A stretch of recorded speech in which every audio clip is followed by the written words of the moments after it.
magkaroon ng another season? Are you keen to sit down again? You know, this was a learning experience for me. And ito yung bagay na, of course, kung bibigyan ng pagkakataon, why not? Kung if the schedule permits and if the story permits, then why not, diba? Sino ka ba naman para tumanggi sa ganitong klaseng trabaho, napakasarap na trabaho. Pero let's see kung anong mangyari ngayon. I just want to give all the spotlight to category. Resources life. So, bigay natin sa kanya yun and deserve naman na yun. So, I think lahat tayo mag-aagi doon because of the result, diba? Dali na mag-relax. Vacation muna! Hello Kathden fans! Ito ha, si Sir MJ Felipe. Nag-uusap na naman sila kagabi, no? Ni Ma'am Catherine, mga kasombreros. Pero yun nga, no? Parang tinanong siya dito kung if given ng another chance para maging hurado ulit sa next season ng Pilipinas Got Talent, ay sabi ni Ma'am Catherine, why not, no? Kasi ang experience niya talaga dito ay sobrang the best. It was a learning experience para sa kanya. Of course, kung bibigyan ng pagkakataon ay sino ba naman siya para umayaw, mga kasombreros, no? Pero yun nga, if schedule permits, sino ba naman ang makakatanggi, no? Kasi ang sarap na makatrabaho ng mga kasamahan din niya. Pero ang decision ngayon ay kina Ma'am Cory Vidanes, mga kasombreros. So yun po, no, sobrang ganda naman Catherine dito, mga kasombreros. Tapos ito ha, talagang talagang si Ma'am Catherine pala talaga ang ginamit ni Lord para may panalo, no, si Tatay Cardo, mga kasombreros. Kasi nung sa elimination pa lang, nung parang pagpipili na mga ipapasok sa semifinals, ay she was fighting, no, for Cardong trumpo during sa deliberation nga nila, mga kasombreros, dun sa Pilipinas Got Talent na behind the stage na na kanilang pag-uusap ng mga judges, mga kasombreros. So yun nga, yung pagkapanalo niya talagang grabe, alam mo yung close na close. And talagang si Ma'am Catherine, meron siyang yung paningin niya, yung vision niya ay tama, parang makamasa yung kanyang vision, mga kasombreros. And naalala ko dati si Sir Johnny Manahan, kapag nakita niyo yung isang tao na may star factor, siya, parang grabe siya mag-target na pag ang tao to may star factor, tapos pag pinasok niya talagang sisikat, no? Ganon, mga kasombreros, si Sir Johnny Manahan. So parang nakita ko dito yung skill din or gift ni Ma'am Catherine, mga kasombreros, na napatunayan nga dito kay Tatay Cardo na naging grand winner ng season 7, no, ng Pilipinas Got Talent, mga kasombreros. Grabe, no, it's a destiny, God-given destiny, mga kasombreros, para kay Tatay Cardo, na kumapa sobrang humble and hindi tayo makapit over, mga kasombreros. Pero ito, no, talagang tayo po ay masaya sa kanyang achievement din, mga kasombreros. Then ito, next item natin, mga kasombreros, yung kuha ni Ma'am Catherine, no, parang free time niya, at saka nagpapa-picture, nagpapa-video, mga kasombreros, dun nga sa backstage or behind the stage, mga kasombreros, ng Pilipinas Got Talent bago magsimula na ang show, mga kasombreros. Ay alam mo naman, no, tayo nga minsan kapag may mga okasyon ay talagang picture muna, video. Sobrang Latina ng inyong box office queen dito, mga kasombreros, no, si soon to be Mrs. Fulkerson, mga kasombreros. So sobrang kulit lang. And then ito, ang kulit ng dito, mga kasombreros, kay Sir Alden, umorder yung isang Kathleen fan ng People Asia magazine ng Stargate, mga kasombreros, na si Pops Alden yung cover. Tapos ang sabi dito ay sobrang kulit ng kanyang caption. Sabi niya, dumating na siya, budol is real talaga pagdating sa iyo, Alden Richards. Ganda ng magazine at ang gwapo mo, Pops. #Alden Richards, #Alden. So, Men Who Matter 2025. So, grabe, no, Stargate, People Asia. So, stars on the floor. Sobrang credit sa Alden Richards Troopers Art, mga kasombreros, na Kathden fandom or Alden Richards fandom, mga kasombreros. So, sobrang kulit ng inyong isang fan din ito, mga kasombreros. So alam nyo, parang din nyo, it's one way of appreciating, kasi sa akin dito talagang malayo din mga kasambreros, tsaka hindi ako makaka-order kasi may binabudget pa talaga mga kasambreros, no? Kaya saludo tayo sa mga sumusuporta kay Sir Alden Richards. And then ito, ang kulit ng ginawa ng isang fan din dito mga kasambreros. Parang ano siya, parang hindi siya gadget parang app or parang may nilalagay sila ng kulit, parang digital computerized na drawing art, something sketchy, ganun mga kasambreros. Tapos ang laser yung nagdo-drawing dun sa parang keychain or parang souvenir na parang parang ano siya, parang yung laser mismo ang nagdo-drawing lang mga kasambreros dun sa may souvenir, o parang handle yata ito ng iPad or tablet mga kasambreros. So ang kulit, no? Parang ipapasok lang nila yung picture, tapos babasahin nilang ng laser or ng program mga kasambreros. Sobrang lupit, no?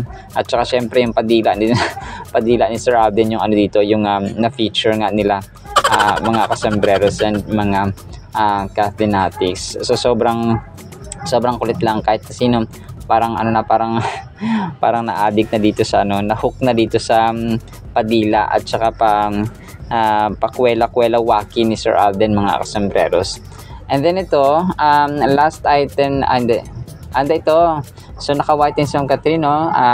If I'm not mistaken, matagal na rin ito. Na-re-upload lang ng isang Kathleen admin mga kasambreros. So naka-white din siya, no? Terno sa kanyang sapatos and yung kanyang suot kagabi sa Pilipinas Got Talent. So abang tayo kasi yung sinabi ni Ma'am Catherine, yung in-upload ko kanina ay magkakaroon siya ng short vacation. Tapos after ng vacation ay deliberation ulit sila ng panibagong project with Ma'am Cory Vidanes at saka ng management ng ABS-CBN mga kasambreros. So it's still gonna be either Star Cinema or basta ABS-CBN management mga kasambreros in particular. So yun, no, talagang abang-abang tayo kasi maraming ganap ang Kathleen. Tapos si Sir Alden naman ay sa Stars on the Floor next week, no? Baka next Saturday na iyon kasi 23 na ngayon, so that's 28, 5 days more. Tapos papalabas na yung kanilang pilot episode mga kasambreros dyan sa GMA nga mga kasambreros, no? Tapos yun, baka Elena 1944 nga itong gagawin next ni Ma'am Catherine. So mag-aabang-abang tayo. So maraming salamat at saka parang nag-unlock siya ng konting interview kay Sir MJ Felipe. Alright, so yan lang actually sa ating Kathleen items, ha. Today is June 23, 2025. Tapos magsasara na ang tindahan niya kasombrero for today. Sana po ay nag-enjoy kayo sa ating mga items ngayon. Sana po ay pangingin po natin ang Word of God and blessed evening po sa bawat isa. At para po sa ating Word of God mga kasombreros ay sobrang ganda po nito. Ang title natin, Guardado. So medyo Espanyol ang ating title. Guardado, no, guarded mga kasombreros. 1 Peter 1:5, you are being guarded by God's power through faith for a salvation that is ready to be revealed in the last time. So ito mga kasombreros ay protection, no? Guarded, guardado mga kasombreros. Secured tayo na mga anak ng makapangyarihang Diyos sa langit. And ano nga bang ibig sabihin nito mga kasombreros? Ito po ay powerful verse na kumapa nagre-remind sa atin ng incredible importance ng pananampalataya sa ating journey ng salvation or ng kaligtasan. Unang-una sa lahat mga kasombreros, parati nating tatandaan na ang salvation po is individual. Okay? Naalala ko dati yung isa kong katrabaho, nag-share ako sa kanya na sabi ko, hindi mo pwedeng ibigay ang salvation. You can share about the gospel, about the Lord Jesus Christ, about salvation, kung paano maligtas. Pwede mo i-share yun mga kasos. Pero tayo mismo, we have individual works. Kung hindi mo siya pwedeng sabi, pag nasa judgment day na tayo, kapag namatay na tayong lahat, tapos kaluluwa natin ay humaharap sa kay Lord mga kasombreros, na pwedeng sabihin na naging mabuti naman ako sa kay pastor, naging mabuti naman ako sa kay leader, naging mabuti naman ako sa kay father, naging mabuti naman ako sa aking principal. Tapos hindi sila pwedeng mag-save din ng iba. Okay? It's individual mga kasambreros, and even our families, yung ating nanay, yung ating tata, yung ating kapatid, hindi natin sila pwedeng idamay na pag sa judgment day na naging mabait sa akin yung anak ko, ay save mo naman po Lord, ganun. So yung asawa ko naging mabuti po yan mga Lord, and save mo po siya, papasukin niyo po siya sa heaven. So hindi po pwedeng ganun mga kasambreros. Individual ang evaluation. Kumaga pa, may kanya-kanyang grado, no? Sa school mga kasambreros, di ba, may kanya-kanyang grades mga kasambreros. We have group projects, no? May mga group assignments, parang gano'n lang din sa eskwelahan mga kasos. Pero pag ang grading na, may kanya-kanya talagang grade mga kasambreros ang teacher. So parang gano'n siya mga kasambreros. And syempre mas mataas lang, tsaka mas eternal at mas malalim ang judgment day ng ating Panginoon. So we are saved and sustained by His divine power ni Lord when we put our trust in God and believe in His promises. So imagine natin yung kalakasan, yung security, yung guard mga kasambreros na nanggagaling sa pagkaalam natin, no? If we have sufficient or enough knowledge mga kasambreros sa Panginoon, and siya rin ay nag-watch over sa atin, nag-guard mga kasambreros, kung kaya ang title natin ay Guardiado. So tayo pa ay Guardiado mga kasambreros. So He is guarding us sa ating salvation with His unlimited power. Nandyan yung mga angels, nandyan yung mga heavenly beings mga kasambreros, and His presence, no, ang kanyang Holy Spirit mga kasambreros, ayan, nagre-reassure sa atin ng ating pananampalataya, ng ating kaligtasan, ng ating protection sa pang-araw-araw. Yung ating pananampalataya ay hindi yan useless at meaningless at vain mga kasambreros. So dito po ay yung ating pananampalataya, tayo ay guarded mga kases, but is actively upheld by the Almighty God. This verse challenges believers to reflect on the depth of their faith and impact it has the impact it has on their salvation. Are we truly trusting in God's power to guide and protect us, or are we trying to rely on our own efforts and abilities? So sorry po, medyo maingay, fiesta po kasi dito mga kasambreros. Sorry po. So mga kasos, tayo ba ay nagre-rely? Nakadepende lang ba tayo sa ating kalakasan, sa ating sariling talino, sa ating sariling knowledge, sa ating sariling skill? Yung 1 Peter 1:5 po ay it speaks about the divine protection. Yung guard mga kasambreros, yung mga angels, yung spirit ng ating Panginoon, no, na naka-reserve sa atin. Kasi special tayo, di ba? So God is reserving. May reservation talaga ang Diyos mga kasos when it comes to protecting us, when it comes to guarding us mga kasambreros. Kung kaya isa sa mga purposes ng angels ay protectionan tayo mga kasambreros. Nilikha niya ang mga angels para protectionan tayo and sundin ang kanyang mga utos mga kasambreros. Parang ano lang yan, no? Parang isang presidente, hindi na lang presidente, maaaring ikaw ay may posisyon at saka ikaw ay mayaman, no? You are a wealthy man, tapos may anak ka, tapos yung anak na yon mag-hire ikaw na tatay kasi mayaman ka, mag-hire ka ng gwardiya, mag-hire ka ng mga security mga kasambreros para papantayan ng anak mo. So parang ganoon lang din ang Diyos natin, no? Much higher mga kasambreros, to the highest level, na ang Diyos natin ay gumawa ng mga angels para gwardiyahan tayo. Okay, so ganun mga kasambreros, hindi siya nag-hire kundi ginawa niya mga kasambreros, ginawa niya mismo para tayo po ay gwardiyahan mga kasambreros. So yun po, no? And this verse offers profound encouragement and assurance, reminding us of God's unwavering commitment to our spiritual journey. So yun nga, no?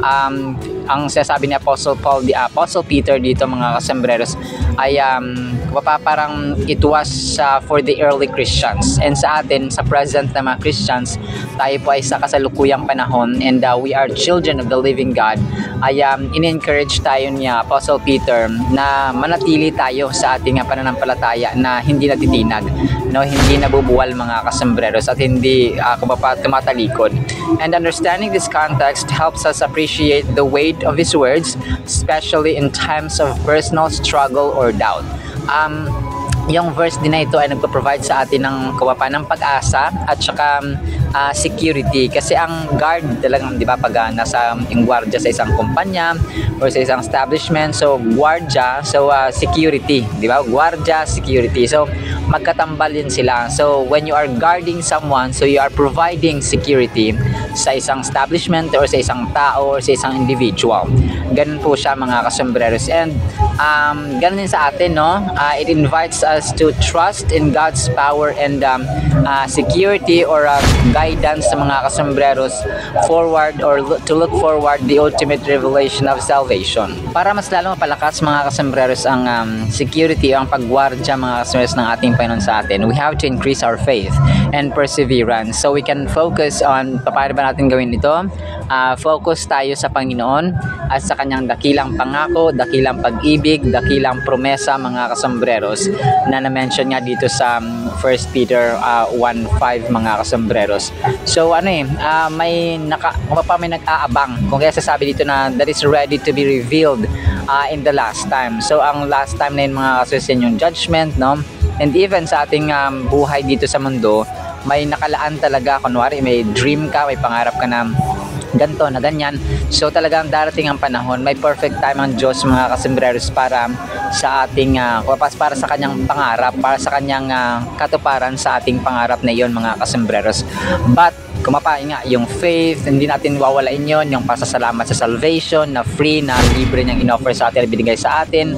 Ibuka natin ang ating bibig, mga kasombreros, sa pasasalamat talaga. Knowing that God's power is guarding us through faith can give us a sense of assurance and confidence in the journey of faith, so we can trust in God's strength to help us overcome challenges, endure trials, and stay firm in our beliefs by keeping this promise in mind. So yun ang sikreto, mga kasombreros.